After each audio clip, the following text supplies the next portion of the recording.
அனைவருக்கும் வணக்கம். இப்ப நம்ம எல்லாருமே பாத்தீங்கன்னா பழனிக்கு போறது ரொம்ப பிடிக்கும். எல்லாருக்குமே முருகனை ரொம்ப பிடிக்கும். அது பழனிக்கு போறது ரொம்பவே பிடிக்கும்.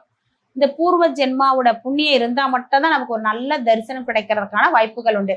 அது என்ன தரிசனம் அப்படின்னு பாத்தீங்கன்னா ஆண்டி கோலம் தான். நம்ம ஆண்டி கோலத்துல பார்த்தா மட்டும்தான் நமக்கு ராஜ வாழ்க்கை வாழ்றதுக்கான வாய்ப்புகள் உண்டு. சில பேர் பாத்தீங்கன்னா சொல்லியிருக்காங்க, ராஜா வாழ்க்கை பார்த்தாதான் நம்ம நல்லா இருக்க முடியும், ஆண்டி கோலம் பார்த்தா நம்மளும் ஆண்டி ஆயிடுவோம் அப்படின்றது. அதெல்லாம் கிடையவே கிடையாதுங்க.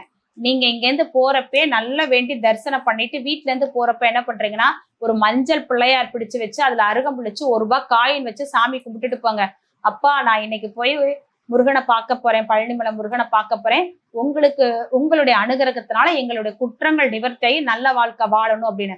அப்ப போறப்ப நம்ம என்ன கொண்டுட்டு போனா சிறப்பா இருக்கும் அப்படின்னு பாத்தீங்கன்னா, நீங்க புளிசாதம் பண்ணி எடுத்துட்டு